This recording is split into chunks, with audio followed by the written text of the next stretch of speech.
ಈ ವಿಡಿಯೋ ಯಾಕೋಸ್ಕರ ಮಾಡಿದ್ದೆ ಅಂದ್ರೆ ಪೂರ್ತಿ ವಿಡಿಯೋ ನೋಡ್ರಿ ಗೊತ್ತಾಗತ್ತೆ ನಿಮಗೆ. ಚಂದ್ರಣ್ಣ, ನಿಮ್ಮ ಹೆಸರು? ಸುರೇಶ್ ಅಂತ. ಸುರೇಶ್ ಅಣ್ಣ ಅವ್ರ ಮನೇಲಿ ಹಾವು ಬಂದಿತ್ತು, ಹೆಬ್ಬಂಡಿ. ಇದೇನಂದ್ರೆ ಕೆರೆ ಹಾವು. ಸುಮಾರು ಅದೇನೋ ಒಂದು ಮುಂಗ್ಬಿಟ್ಟು ಪೈಪಲ್ಲಿ ಹೋಗಿತ್ತು. ಇದಕ್ಕೆ ಒಳ್ಳೆ ನಾನು ಹಿಡ್ದಿರೋದು ಮೆಡಿಸನ್ ಏನಂದ್ರೆ ಬಿಸಿ ಬಿಸಿ ನೀರು ಹಾಕಿದ್ದಕ್ಕೆ ಪೈಪಿಂದ ಬಂದಿದೆ. ಒಂದು ನಾಗರಾವ್ ಇರಲಿ, ಒಂದು ನೀರಾವ್ ಇರಲಿ, ಬಿಸಿ ನೀರು ಹಾಕಿ ಪೈಪಲ್ಲಿ ಹೋದ್ಮೇಲೆ ಪೈಪಲ್ಲಿ ಹೋಗಿದ್ದೆ ಬಿಸಿ ನೀರು ಹಾಕಿದ್ದೆ, ಹಾವುಗಳು ರಪ್ಪನಂಗೆ ಹೊರಗಡೆ ಬಂದ್ಬಿಡತ್ತೆ. ಏನಂದ್ರೆ ಇದು ಬಾಡಿಗೆ ಬಿಸಿ ಬಿಸಿ ಬಿಸಿ ಟಚ್ ಆಗತ್ತಲ್ಲ ಬರತ್ ನೋಡ್ರಿ. ಇದು ಬಿಸಿ ನೀರು ಬಿದ್ದಿದ್ದಕ್ಕೆ ಒಂಚೂರು ರ್ಯಾಶ್ ಆಗ್ಬಿಟ್ಟಿದೆ ಹಾವು. ಏನೋ ಒಂದು ಸರಿಯಾಗಿರೋದು ನುಂಗಿದೆ ಇದು ಹಾವು ನೋಡ್ರಿ. ಕಪ್ಪೆ ಏನೋ ನುಂಗಿದೆ ಅಂತಾರೆ. ಆಂಟಿ ಅವರು ತಲೆ ನೋಡಿದಿರೋದು ಹಾವು ಕಪ್ಪುದಿದೆ ಅಂದ್ರು. ನಾನು ಕೆರೆ ಗುಡ್ಡೆ ಅನ್ಕೊಂಡೆ, ನೋಡಿದ್ರೆ ಕೆರೆ ಹಾವೆ ನೋಡ್ರಿ. ಸುಮಾರು ಒಂದು 7 ಅಡಿ ಮೇಲಿದೆ ಅದು ಹಾವು. ಇದ್ರಲ್ಲಿ ಏನೇ ತರ ವಿಷ ಇಲ್ಲ. ಬಾಲ್ದಲ್ಲಿ ಹೊಡೆಯತ್ತೆ, ಅದ್ರಲ್ಲಿ ಹೊಡೆಯತ್ತೆ ಅಂದೆಲ್ಲ ತಪ್ಪಣ, ಎಲ್ಲ ತಪ್ಪು ನೋಡ್ರಿ. ಬಾಲ್ದಲ್ಲಿ ಏನೂ ಇರಲ್ಲ ನೋಡ್ರಿ, ವಿಷಾನೂ ಇರಲ್ಲ, ಏನೂ ಇರಲ್ಲ. ಕಚ್ಚಿದ್ರು ವಿಷ ಇಲ್ಲ ಹಾವಲ್ಲಿ.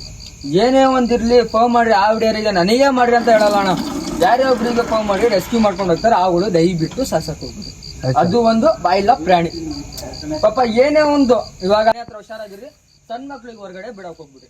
ಇವಾಗ ಬೆಲ್ಟ್ ಅಂತಾನೆ ಬಂದು ಹೇಳ್ಬಿಟ್ರೆ ಏನ್ ಮಾಡ್ತೀರಾ? ಕಚ್ಚಿದ್ರೆ ಅಂದ್ರೆ ಮಕ್ಳಿಗೆ ಕಚ್ಚಿದ್ರೆ ಅಲರ್ಜಿ ಆಗೋದು, ಟೇಪ್ ಎಲ್ಲ ಆಗತ್ತೆ.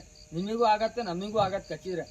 ಮತ್ತೆ ಗಡೂರ ರೇಖೆ ಇರತ್ತೆ, ಅದೆಲ್ಲ ಸುಳ್ಳೋಣ. ಏನೂ ರೇಖೆ ಇರಲ್ಲ. ಮತ್ತೆ ನಾಗರಾವ್ ನೋಡ್ರೆ 3 ಇದ್ದಿರತ್ತೆ, ಎಷ್ಟು ಇದ್ದಿರತ್ತೆ, ಅದೆಲ್ಲ ಸುಳ್ಳೋಣ. ಅವಲ್ಲಿ ಏನೇ ತರ ವಿಷಯ ಇಲ್ಲ. ಅವಲ್ಲಿ ನಮಗ್ ಬರೋದು ಧೈರ್ಯದ ಮೇಲೆ. ಇವತ್ತಿನ ವಿಡಿಯೋ ಚೆನ್ನಾಗಿರೋ ಲೈಕ್ ಮಾಡಿ, ಫಾಲೋ ಮಾಡಿ, ಶೇರ್ ಮಾಡಿ. ನೆಕ್ಸ್ಟ್ ವಿಡಿಯೋದಲ್ಲಿ ಸಿಗೋಣ.